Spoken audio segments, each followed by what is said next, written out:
Tunaamini Mungu unatupenda, ndio maana umetuvuta tena tuwepo nyumbani mwako siku ya leo. Roho Mtakatifu, karibu ukaseme na kila mmoja mmoja, na zaidi ya yote tutoke nyumbani mwako tukaseme hata leo Bwana ametuhurumia tena. Roho Mtakatifu, asante kwa sababu naamini uwepo wako na nguvu zako ziko hapa ili kwenda nasi tangu mwanzo hata mwisho, katika jina la Yesu. Amen. Leo ni siku ya pili ya semina yetu, iko ni tarehe 30 ya mwezi wa 7 mwaka 2026. Ujumbe wetu tunaokwenda kuangalia ni chini ya kichwa kinachosema makwazo hayana budi kuja. Bwana Yesu asifiwe. Maneno haya aliyasema Yesu Kristo kwa wanafunzi wake mwanzoni tu, akiwaasa wanafunzi ya kwamba yatakapokuja yasiwe mambo mageni kwao. Tunasoma katika Luka sura ya 17. Luka sura ya 17 mstari wa kwanza. Injili ya Luka sura ya 17 mstari wa kwanza tunasoma. Akawaambia wanafunzi wake, makwazo hayana budi kuja, lakini ole wake mtu yule ambaye yaja kwa sababu yake. Makwazo ni mambo yanayozuia mwendelezo wa jambo fulani lililokuwa limekwisha kuanza au linalotarajia kuanza. Makwazo tungeweza kusema kwa lugha nyingine ni kwamba vizuizi vinavyozuia jambo fulani au mwendo kasi fulani uliokuwa unatembea nao, na kisha ukakutana na vikwazo ukapunguza mwendo hata kuweza kusimama kabisa. Tungeweza kusema kwa mfano, uko kwenye safari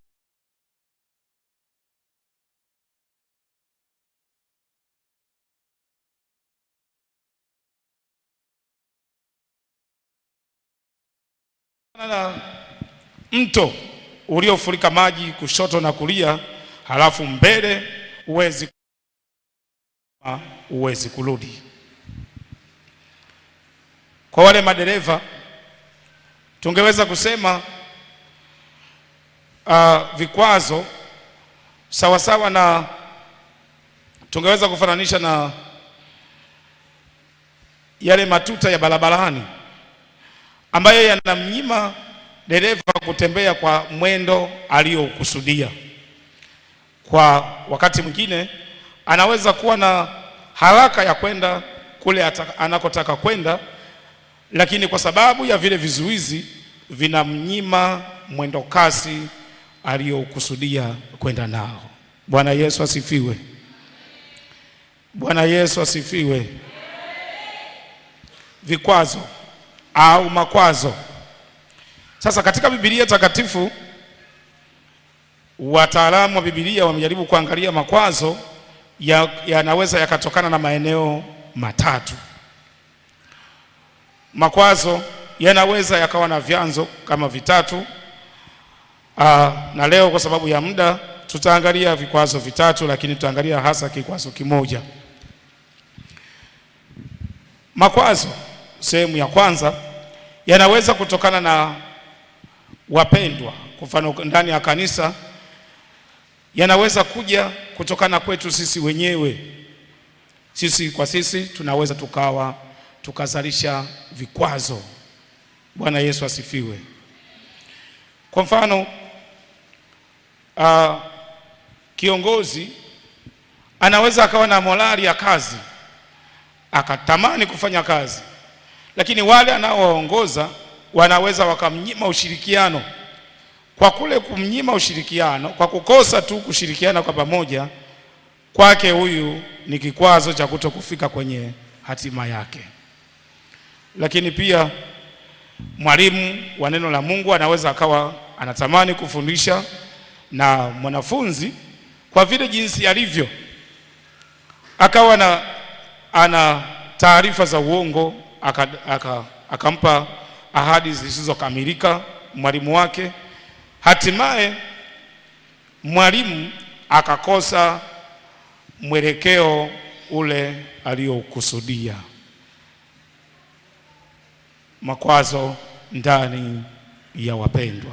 Sehemu ya pili, makwazo yanaweza kutokana na wapagani, watu wasioamini, watu walioko nje ya imani. Hawa wanaweza kuwa kikwazo kwa mtu aliyeamini. Tunaweza kusoma katika Matendo ya Mitume sura ya 14. Matendo ya Mitume sura ya 14.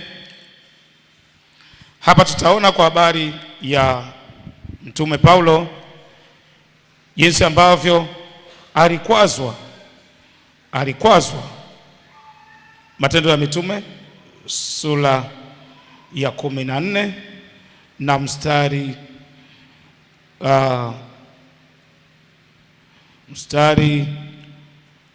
wa 8. Matendo ya Mitume sura ya 14 mstari wa 8. Na huko Listra palikuwa na mtu mmoja dhaifu wa miguu, kiwete tangu tumboni mwa mamaye, ambaye hajaenda kabisa. Mtu huyo alimsikia Paulo alipokuwa akinena, ambaye akamkazia macho na kuona ya kuwa ana imani ya kuponywa. Akasema kwa sauti kuu, simama kwa miguu yako sawa sawa. Akasimama upesi, akaenda. Na makutano walipoona alivyofanya Paulo, wakapaza sauti zao, wakasema kwa Kiliungana,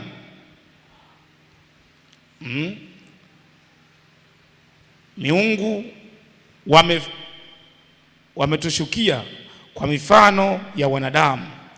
Wakamwita Barnaba Zeu na Paulo Heme, kwa sababu ndiye aliyekuwa mnenaji. Sasa unaweza kuona hapa Paulo na Barnaba, hawa ni watumishi wa Mungu, lakini hawa watu kwa ile ishara na miujiza ambayo waliiona, wakawafananisha Paulo na Barnaba kama watu wanayoitumikia miungu ya kwao, au kama miungu akina Zeu na Heme, na kumbe hawa ni watumishi wa Mungu kabisa. Sasa muda usingeweza kutosha, lakini twende moja kwa moja mstari wa 19. Mstari wa 19.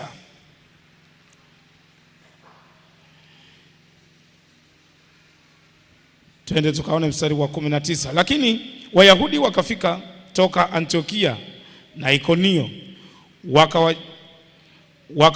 wakawashawishi makutano, hata wakampiga kwa mawe Paulo, wakamburuta nje ya mji, wakidhani ya kuwa amekwisha kufa.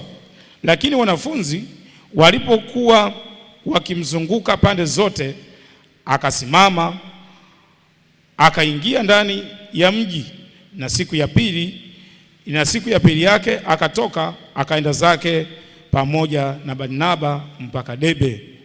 Hata walipokwisha kuihubiri Injili katika mji ule na kupata wanafunzi wengi, wakarejea mpaka Listra na Ikonio na Antiokia.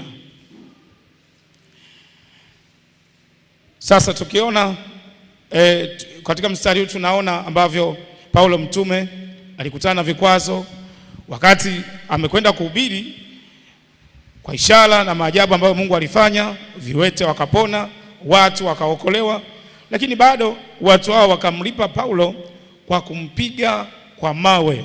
Kumbe vikwazo, tungeweza kusema wakati mwingine, vinaweza kuja hata ukitenda mambo mema. Amen. Amen. Kwa hiyo vikwazo hivi vilitoka kwa mataifa kuja kwa mtumishi wa Mungu Paulo. Lakini sehemu ya tatu, vikwazo vyaweza kutoka kwa wapendwa kwenda kwa wapagani. Kwa mfano tunapokuwa tunahubiri hivi kwa watu wasiomwamini Mungu, kwao ni machukizo, kwao hawawezi kufurahia kwa sababu yale ambayo tunayanena kwao kwao ni maisha ya kila siku, lakini kwetu sisi tunanena kana kwamba ni mambo yasiyo mstahili Mungu. Haleluya. Kwa sababu hiyo, makwazo katika majira tuliyokuwa nayo ni roho kamili inayotenda kazi ndani ya kanisa la Mungu, makusudio mazima kuwafanya watu waliokwisha kuianza safari ya kwenda mbinguni kupoza mwendo na hata kufika mahali pa kuiacha imani. Haleluya. Haleluya. Mathayo sura ya 24. Injili ya Mathayo sura ya 24 mstari wa 9 mpaka wa 14. Mathayo sura ya 24. Injili ya Mathayo sura ya 24 mstari wa 9 mpaka wa 14, tunasoma: wakati huo watawasaliti ninyi mpate dhiki, nao watawaua, nanyi mtakuwa watu wa kuchukiwa na mataifa yote kwa ajili ya jina langu. Ndipo wengi watakapojikwaa, nao watasalitiana na kuchukiana, na manabii wengi wa uongo watatokea na kudanganya wengi. Na kwa sababu ya kuongezeka kwa maasi, upendo wa wengi utapoa, lakini mwenye kuvumilia hata mwisho ndiye atakayeokoka. Tena habari njema ya ufalme itahubiriwa katika ulimwengu wote kuwa ushuhuda kwa mataifa yote. Hapo ndipo ule mwisho utakapokuja. Kwa hiyo wakati huu Yesu alishatabiri mapema kwamba makwazo yapo. Kumbe sasa wakati mwingine pasipo kukaa sawasawa katika imani, waweza kuiacha imani kwa mambo yasiyo na maana. Amina. Leo makwazo kama Yesu ambavyo amesema, akasema makwazo hayana budi kuja. Maana yake makwazo yapo, vikwazo vipo, wakwazaji wapo, wakwazikaji wapo, ndio maana yake. Na tungeweza kusema kwa urahisi sana kwamba makwazo hayana mahali maalum. Mahali popote utakapokuwepo mwanadamu, makwazo yapo. Haleluya. Ndio maana Yesu mapema akawaambia wanafunzi wake, akasema makwazo hayana budi kuja. Hayana budi kuja, maana yake makwazo yapo. Na kwa mtu aliyeamini, makwazo hayana budi kuja. Mshike mkono jirani yako, mwambie makwazo hayana budi kuja kwetu. Sasa kama tulivyoangalia, makwazo kazi yake ni kumpunguzia mtu mwendo kasi. Ile morali ya imani, ile nguvu ya imani ambayo ilikuwa tutufanya kusonga mbele, iweze kurudi nyuma.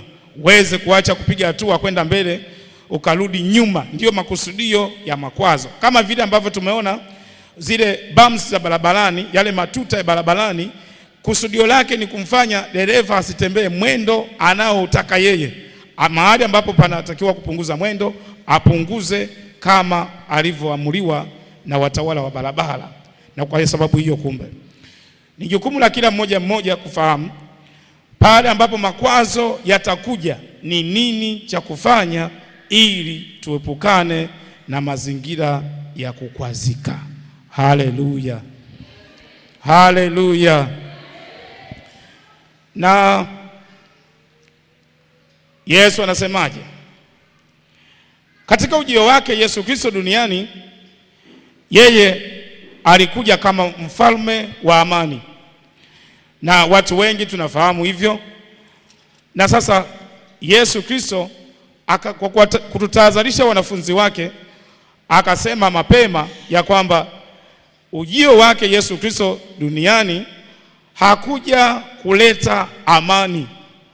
Hakuja kuleta amani.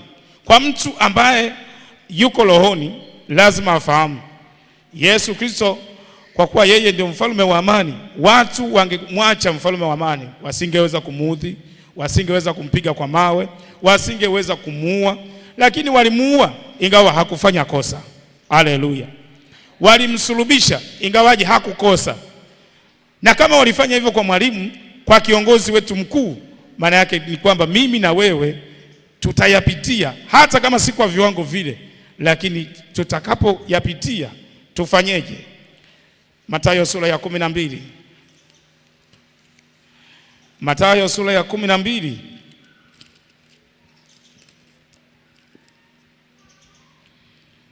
Mathayo sura ya 12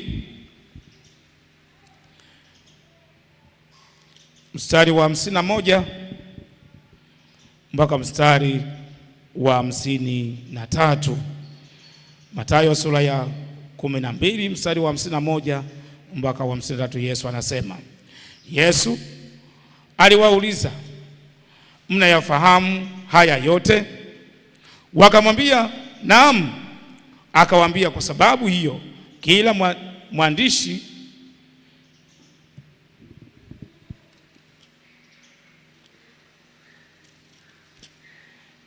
samani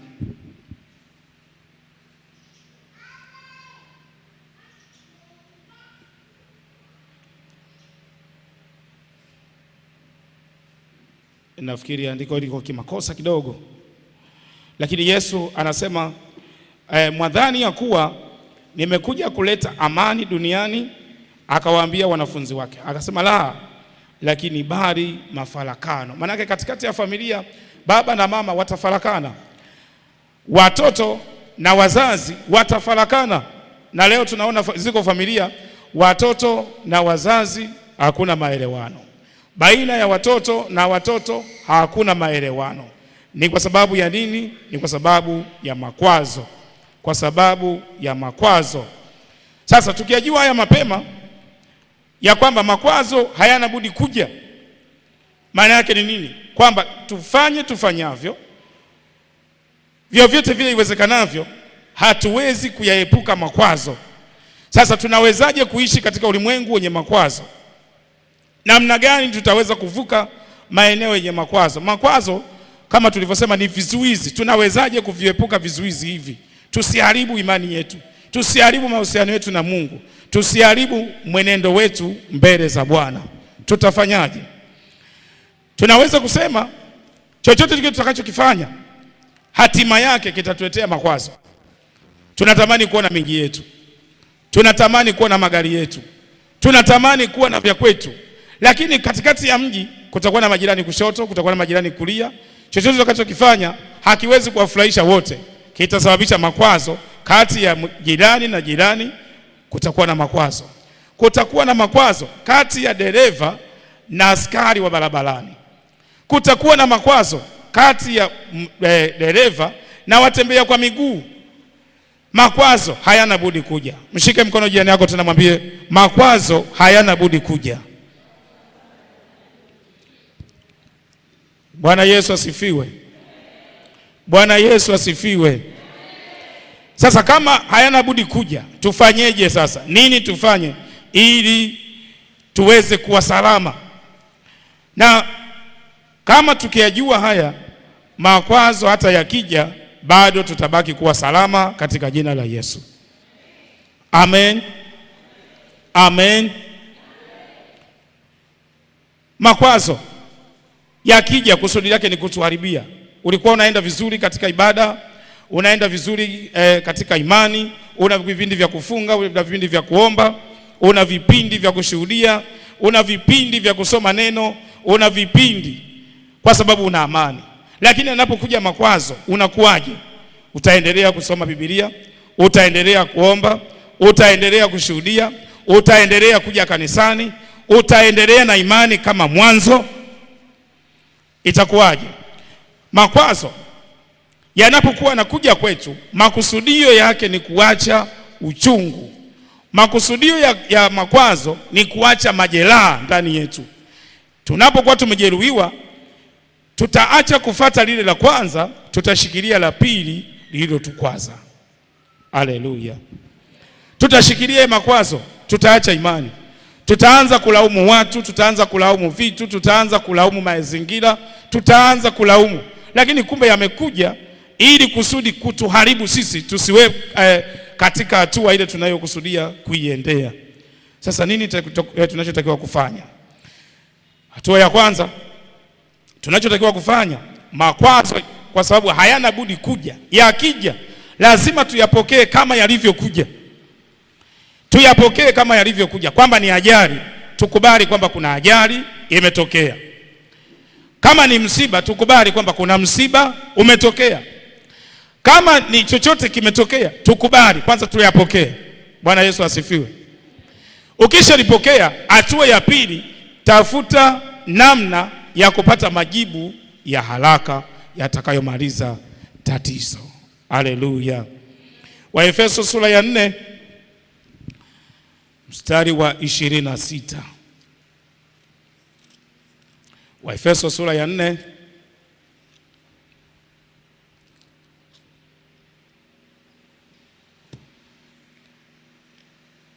Waefeso sura yake ya 4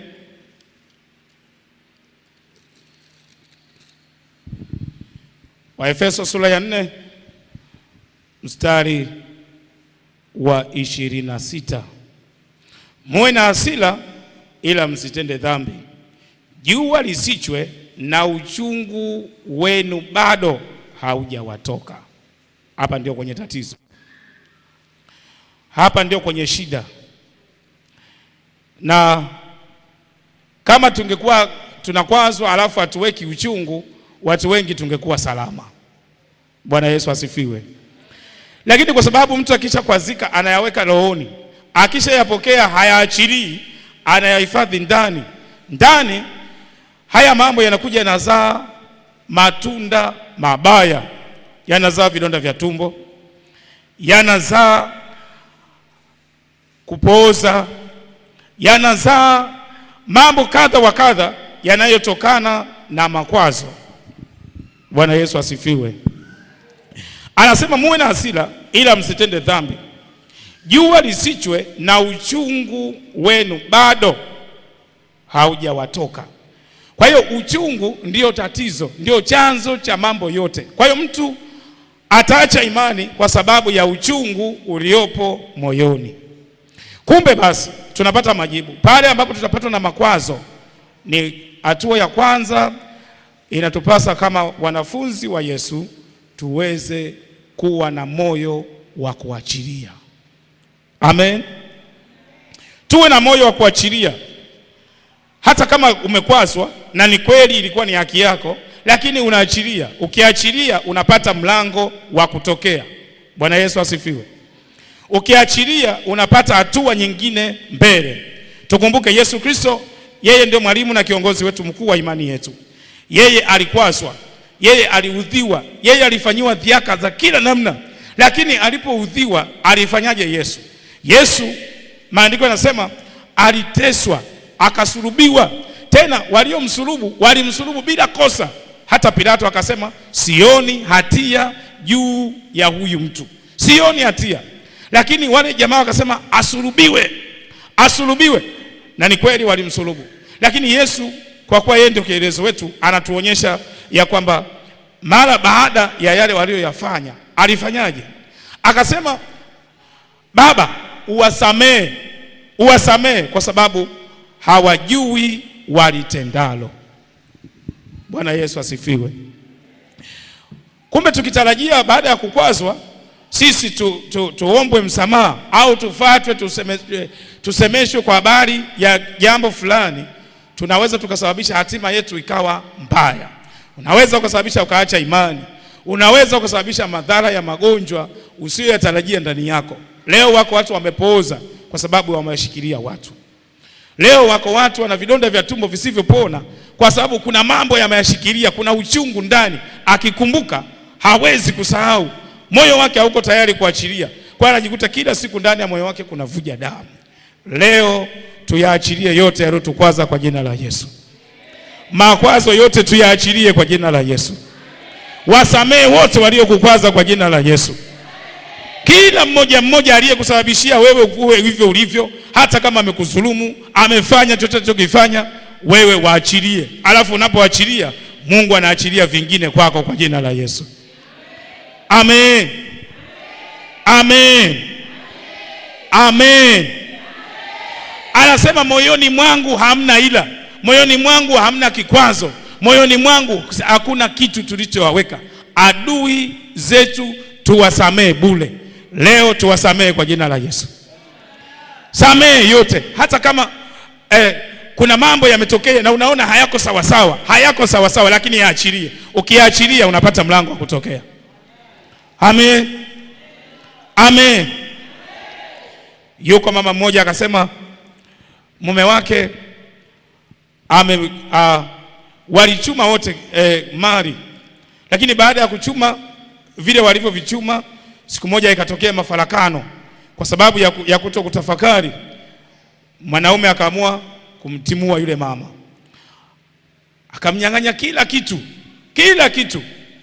Wakati anatoa kila kitu, yule mama akaondoka na begi lake kama alivyo. Halafu baada ya kupiga hatua akakutana na watu wa Mungu. Baada ya kuwasimulia na yale mapito yalivyo magumu, wakamshauri wakamwambia, wewe unachotakiwa kufanya ni kusamehe. Bwana Yesu asifiwe. Ni kusamehe. Yule baba alikuwa na cheo kikubwa sana. Alikuwa sijui ni manager wa taasisi gani, ni mkubwa sana kwa cheo. Alikuwa anapata mshahara mkubwa. Alikuwa na dereva anamuendesha na gari lake mpaka nyumbani kwake. Hivyo vile ndio vilikuwa silaha yake yule mtu. Lakini huyu mama baada ya kusamehe, ya kuachilia, vyote aliviacha kule. Fahamu, aliacha kila kitu. Akaanza upya. Katika kuanza upya, leo tunavyozungumza, baada ya kusamehe akamruhusu Yesu moyoni mwake, Mungu amempa vya kwake. Haleluya. Amefanikiwa kununua kiwanja, akajenga na nyumba, akapata na mtaji wa biashara. Halafu yeye aliyemsababishia makwazo, kazi hanayo tena. Leo tuwasamehe. Unaweza ukawafungia watu, kumbe umefunga baraka zako mbele. Mungu anapoangalia kwenye moyo wako, anataka kuachilia vitu vya kukubariki, vya kukusogeza hatua nyingine, kumbe kuna watu umewashikilia ndani. Kuna vitu umevishikilia ndani. Tunapokuwa tunafanya hivyo, tunazuia baraka za Mungu. Haleluya. Tunachotakiwa kufanya ni kusamehe, na kusamehe ni kuachilia, ni kukubali kwamba Mungu yeye ndio mtoa wa vyote. Na huyu mtu msamehe, wala usimwekee hatia yoyote, wala usimwazie mabaya. Unapokuwa unawaza mabaya, maana yake bado hujasamehe. Amen. Amen. Kama mtu wa kuweka kisasi, angeweka kisasi Yesu. Angesema watu lazima niwawekee kisasi, kwa sababu mimi naweza nikaagiza majeshi ya malaika yakaja yakawaponda, yakaja yakawafanya hivi na vile. Lakini Yesu akawaangalia akasema, watu hawa ni watu wanaofanya sio yajua. Haleluya. Haleluya. Na leo tuko hivi tulivyo ni kwa sababu ya haya mambo. Kanisani watu hawataki kusameheana. Majirani hawataki kusameheana. Jirani na jirani hawasalimiani, hawaongei, hawaongeleshani chochote. Litakalompata huyu itakuwa la kwake, na hivi alivyo, na kila mmoja ashiriki vya kwake. Hivi sivyo makusudi ya Mungu aliyotukusudia sisi. Kutufanya tuwe majirani wengi, maana yake tushirikiane. Haleluya. Kutufanya tuwe wengi kanisani, maana yake tushirikiane. Na maandiko yanasema sisi ni viungo katika mwili mmoja wa Kristo. Ni viungo. Kama ni viungo, lazima kila mmoja awe wa thamani kwa mwingine. Haleluya. Yesu anasema kama ndugu yako akikosa, muonye. Akitubu, msamehe. Haleluya. Haleluya. Nimekuja kuleta amani. Haleluya. Akawaambia wanafunzi wake, akasema eneo la kusamehe, nafikiri kuna pepo huwa anakaa hapo kuwazuia watu wasiweze kusamehe. Wakati tuko tunaanza kazi ya Mungu kule mkoa wa Pwani, tulikutana na familia mbili majirani. Hawa walikuwa wanashirikiana sana, wa mama hawa vizuri sana, lakini siku moja mtoto wa mmoja akaenda kwa mwingine. Kwa bahati nzuri akakuta wanakula chakula. Kwenye chakula alichokuwa anashiriki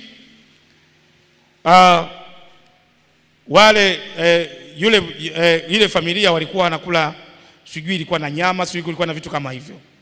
Halafu huyu mtoto akawa anatoka nje, anatoka na kipande cha nyama. Huyu wa kwake hakupewa kipande cha nyama. Alivyofika akasema, mama fulani, hivi wewe ndio unafanya hivi? Yaani mwanao ale nyama, alafu mwanangu anakuja kucheza hajapewa nyama.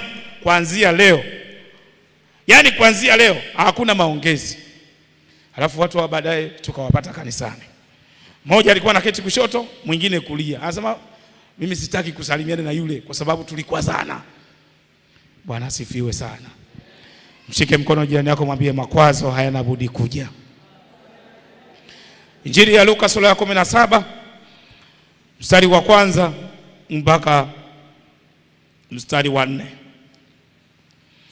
Injili ya Luka sura ya 17 mstari wa kwanza mpaka mstari wa 4. Akawaambia wanafunzi wake, makwazo hayana budi kuja, lakini ole wake mtu yule ambaye yaja kwa sababu yake. Yaani mtu anayesababisha makwazo. Anasemaje?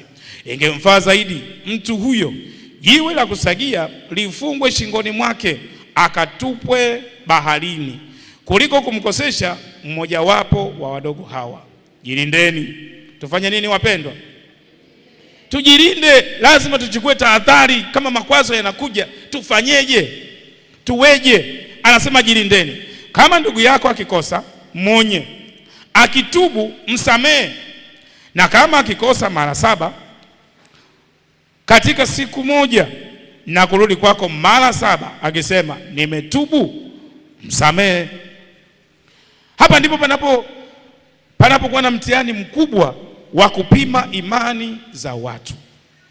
Baba hataki kumsamehe mtoto. Iko familia moja ya watu fulani hivi tuko naishi nao kule kijijini. Mtoto wa kwanza hana amani na baba yake. Halafu baba akasema, mimi siwezi kumsamehe huyu mtoto, na mtoto akasema siwezi kumsamehe baba. Wakaishi hivyo, miaka ikaenda, hatimaye baba akafariki. Halafu mtoto akasema, mimi nimekuja kwenye msiba kwa sababu ya ndugu zangu, lakini baba tulikuwa tuongei. Halafu leo wako watu kwenye imani tangu wakati huo, kabla hajaokoka, hata baada ya kuokoka bado kutakuwa na makwazo kati ya dereva na watembea kwa miguu. Makwazo hayana budi. Mshike mkono jirani yako, nifanyie makwazo haya siwezi kusamehe. Sisi tuliookoka tunatakiwa tusamehe yote. Bwana Yesu asifiwe. Tunaposamehe ndio tunajilinda, ili ndani mwetu tusikae na uovu, ili ndani mwetu tusikae na chembe ya kutukosesha, kwa sababu makwazo yako kwa ajili ya kutukosesha. Haleluya. Anasema ole wake mtu yule ambaye yaja kwa sababu yake. Na tufahamu watu wako hapa duniani, hatuishi tu na malaika wema, lakini duniani hapa tunaishi na malaika waovu, malaika wabaya wapo, mashetani yapo. Kwa hiyo ukijua hapa duniani hatuko kama vile ilivyo mbinguni, maana mbinguni ni watakatifu tu. Tuko na watu wema, tuko na watu wabaya. Tunawezaje kuishi na wabaya? Tunawezaje kuishi na wema? Lazima watu tuwe na moyo wa kusamehe. Haleluya. Samehe. Unaposamehe unasafisha ghala zako, unawezesha yale mambo ya makuukuu ya zamani yaondolewe, halafu yaje mambo mapya. Na kila mmoja wetu lazima awe na moyo wa kusamehe. Amen. Amen. Amen. Yohana sura ya 14. Yohana sura ya 14 mstari wa 27. Yohana sura ya 14 mstari wa 27 tunasoma, amani yangu nawaachieni, amani yangu nawapa, niwapavyo mimi, sivyo kama ulimwengu utoavyo. Msifadhaike mioyoni mwenu, wala msiwe na uoga, wala msiwe na uoga. Kwa hiyo mioyoni mwetu tuwe na amani. Na sehemu nyingine maandiko yanasema tutafute kuwa na amani na watu wote. Bwana Yesu asifiwe. Tutafute kuwa na amani na watu wote. Tunapokuwa na amani na watu wote, tunakuwa tunakuwa na karibu sana na uso wa Mungu. Haleluya. Na haya yote tukiyajumuisha yanaitwa mambo ya kukosesha. Yesu akasema mambo ya kukosesha yapo. Kwa hiyo mambo ya kukosesha yakija, uwe na macho ya kujua haya ni mambo ya kukosesha. Haya ni mambo ambayo yatanisababisha niharibu imani yangu, yatanisababisha niharibu hivi. Kwa lazima tujue mambo ya kukosesha yapo. Haya mambo ya kukosesha tunayafanyaje? Mathayo sura ya 18. Mathayo sura ya 18 mstari wa 4 mpaka mstari wa 9.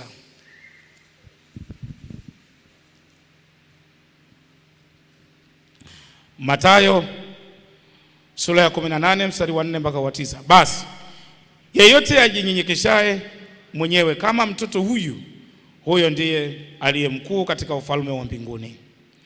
Na yeyote atakayempokea mtoto mmoja mfano wa huyu kwa jina langu, anipokea mimi.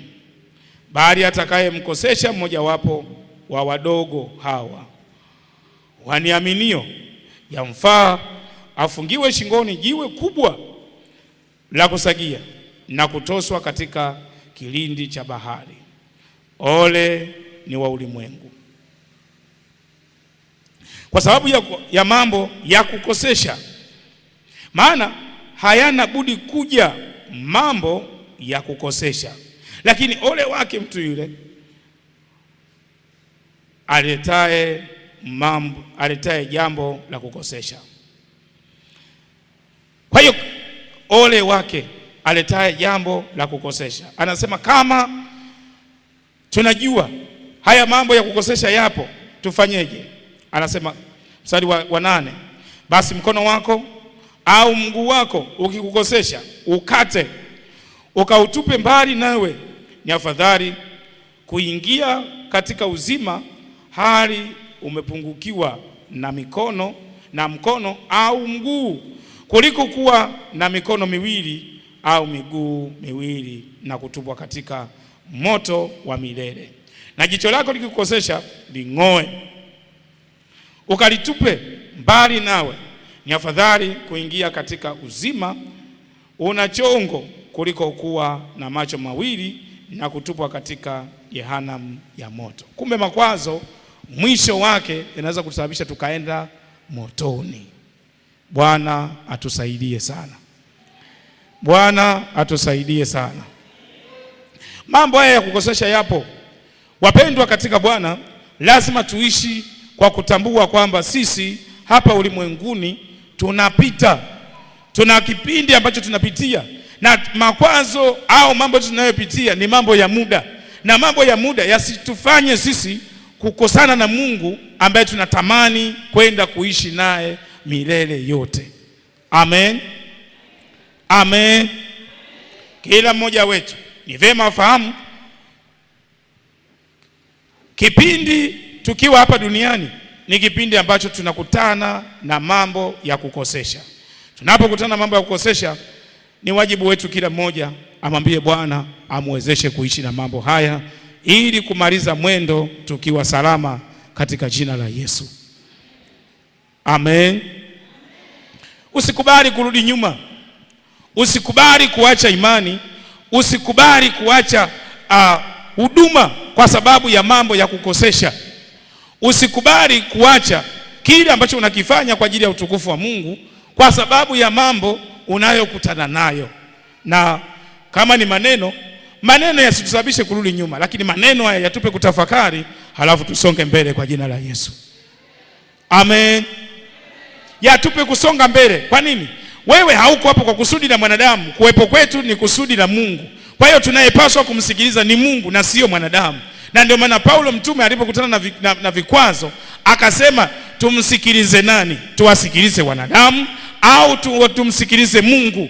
Kama ni wanadamu, angewasikiliza wanadamu, asingeendelea kufanya yale aliyoyafanya. Lakini kwa kuwa alimsikiliza Mungu, aliendelea mbele. Na wewe uendelee mbele kwa jina la Yesu. Na sisi tuendelee mbele kwa jina la Yesu. Tuendelee mbele na utumishi wetu.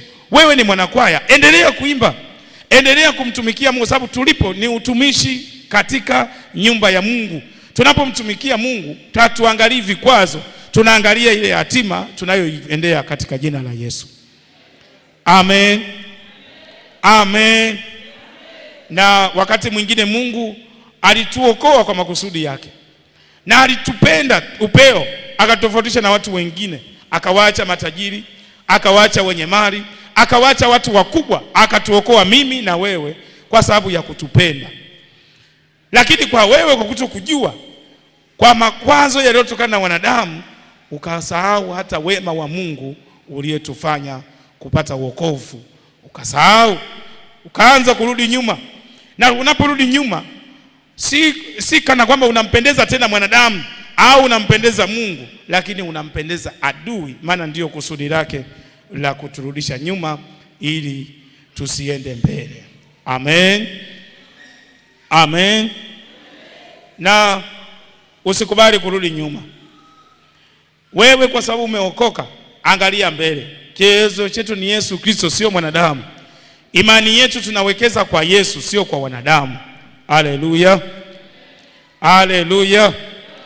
Na kugeuka nyuma kuna madhara. Ukigeuka nyuma kuna madhara.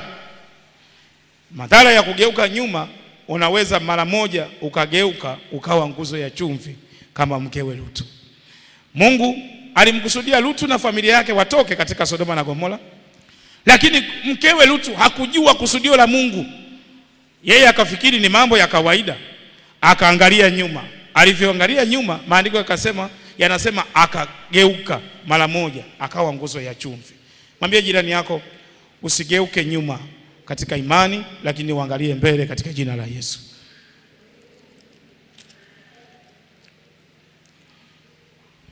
Bwana Yesu asifiwe. Bwana Yesu asifiwe. Wewe ni mtendakazi, fanya kazi ya Mungu kwa bidii. Wewe ni kiongozi, fanya kazi ya kuongoza roho za watu. Yesu Kristo, yeye alikuwa kiongozi mkuu wa imani yetu, lakini bado alikwazwa. Wakati mmoja akamwambia Petro, rudi nyuma Shetani, kwa kuwa kikwazo. Kwa hiyo kikwazo hakiwezi kutoka kwa mnyama. Vikwazo vinaweza kutokana katikati yetu. Tunachotakiwa kufanya ni kuchukuliana na kusameheana na kwenda mbele na Yesu katika jina la Yesu. Kitabu cha Mwanzo sura ya 19 mstari wa 26. Mwanzo 19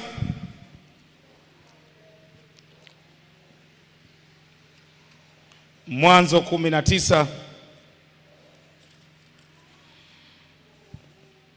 Mwanzo 19:26.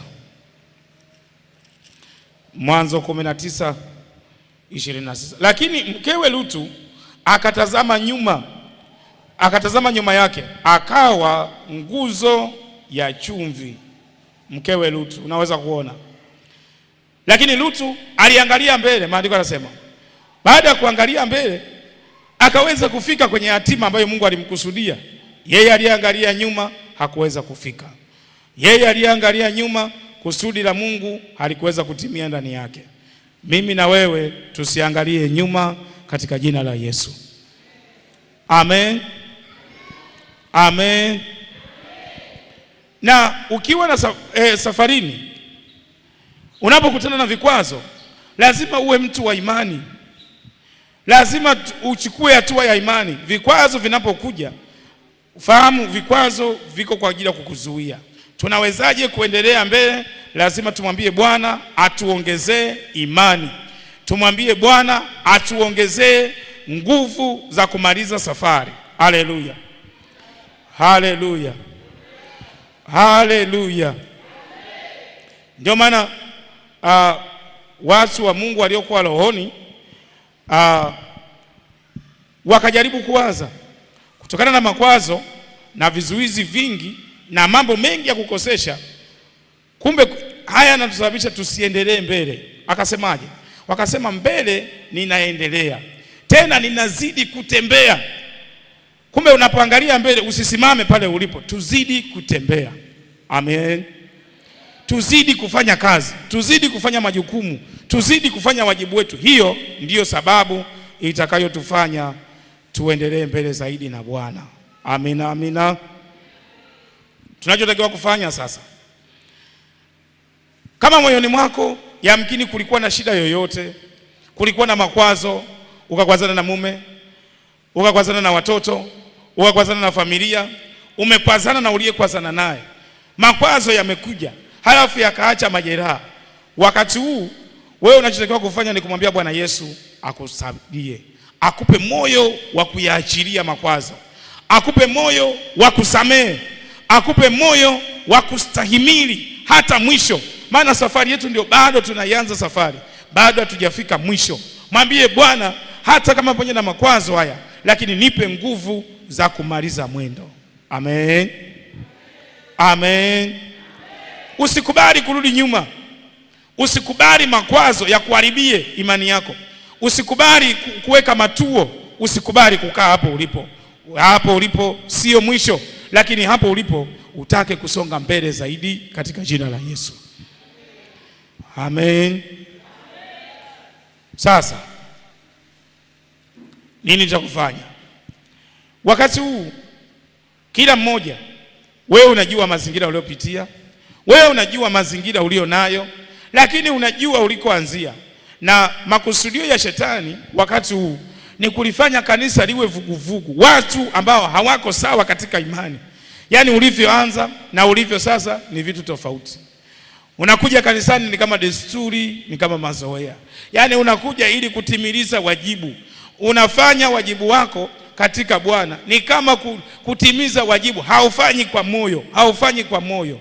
Kwa nini? Ni kwa sababu kuna mambo yalitokea.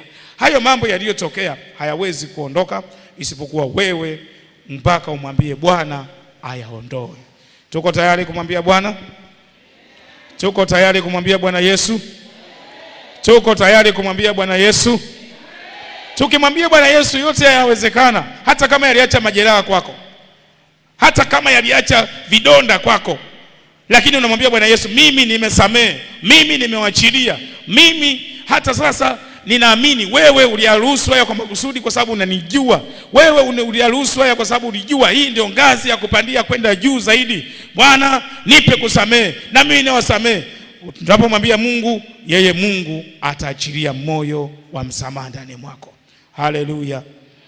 Lakini vile vile maandiko yanasema tusipowasamehe watu, Mungu hawezi kutusamehe na sisi. Kwa hiyo kuwepo kwetu ibadani, kuwepo kwetu katika imani, tunatarajia Mungu atufutie hatia zetu, asikumbuke dhambi zetu zote, aondoe kama vile tunavyowasamehe na wengine. Amina. Amen. Ibada hii ifanyike kuwa suluhisho sasa. Mlikuwa muongee na jirani yako, ukirudi nyumbani, fanya piga hatua. Nenda kazungumza na jirani yako. Nenda kaseme na yule ambaye hamsemi. Unajua hamko sawa na nani, yuko mkoani, yuko popote pale, ukaseme naye. Kwa kuwa Bwana yeye amesema tukigeuka tukaangalia nyuma tutakuwa nguzo ya chumvi. Usiangalie nyuma. Zamani ulikuwa na vinyongo, wakati huu ondoa vinyongo ndani. Ondoa moyo wa kuwaweka watu. Moyoni mwako uliweke neno la Bwana katika jina la Yesu. Amen.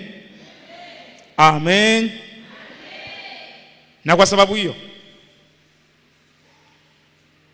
Roho Mtakatifu anakusudia kuona kila mmoja akimhudumia, kila mmoja akipokea, kila mmoja aondoke akiwa moyo wake umechangamka.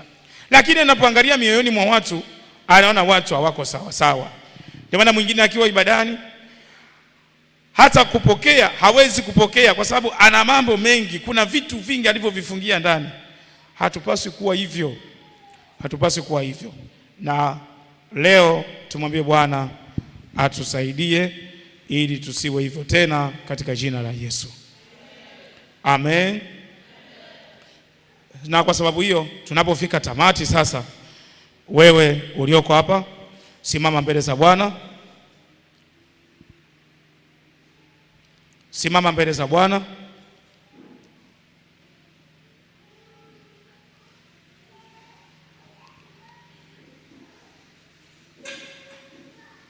Simama mbele za Bwana. Wakati huo tupate wimbo mmoja wa kuabudu. Tunapokuwa tunaabudu, kila mmoja utakuwa na tafakari.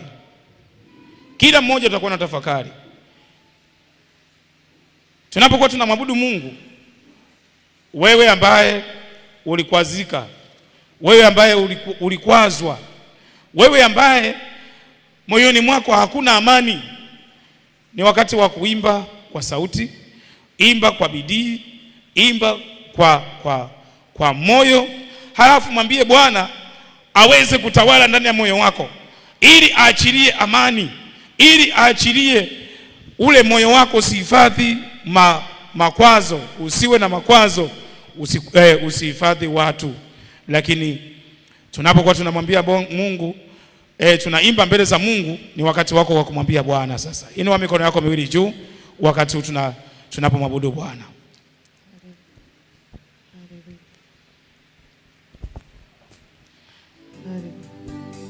Inua mikono yako miwili juu, na ukiweza funika macho yako. Imba kwa imani, imba kwa bidii, imba kwa imani, imba kwa moyo.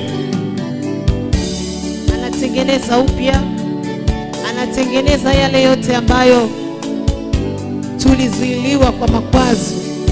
Imba kwa sauti, mwambie najua Bwana wewe unatengeneza, ukautengeneze moyo wangu tena, niweze kuachilia, niweze kusamehe, ili niweze kupokea baraka kutoka kwako.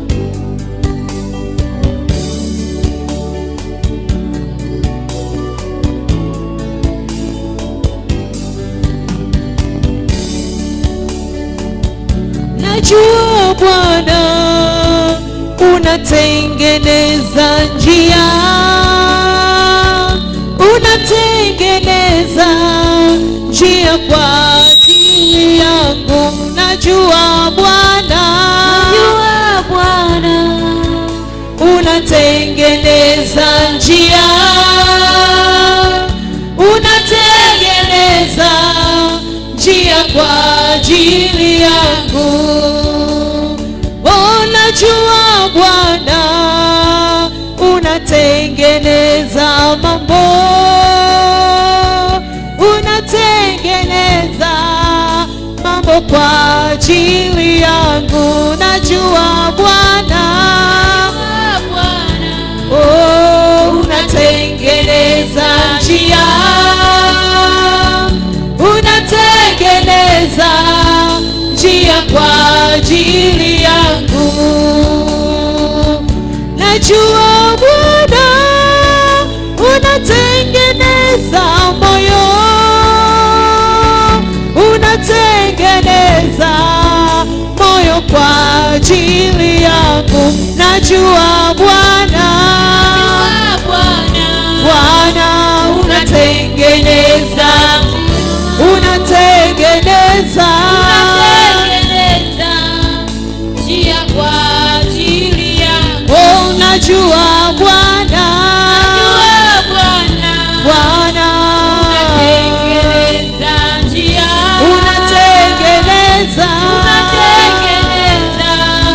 njia kwa ajili yangu. Oh, najua Bwana unatengeneza mambo, unatengeneza mambo kwa ajili yangu. Najua Bwana, oh Bwana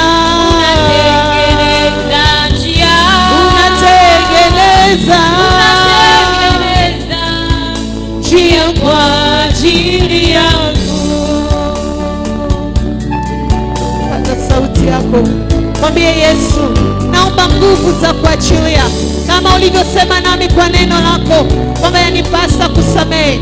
Makwazo hayana budi kuja. Bwana Yesu, wewe unaitengeneza mambo, umenifundisha jioni ya leo. Paza sauti yako, msii Mungu akupe nguvu za kusamehe, akupe nguvu za kuachilia, ili usonge mbele, ili upokee baraka zako kutoka kwa Bwana, ili upokee miujiza yako jioni ya leo. Mungu anataka kusikia sauti yako, mtu wa Mungu.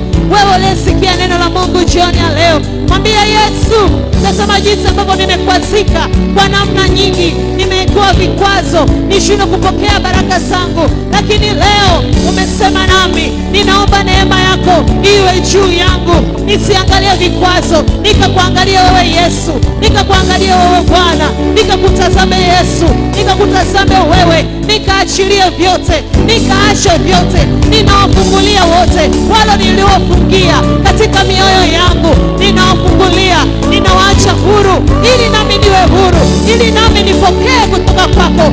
Oh, paza sauti yako, msii Mungu, mtu wa Mungu, msii Mungu jioni ya leo, asikuache jioni ya leo. Mwambie Bwana Yesu, nataka nitoke mahali hapa na baraka zako, nataka nitoke mahali hapa jioni ya leo na nguvu zako. Oh Bwana, oh Bwana Yesu, niseme nini?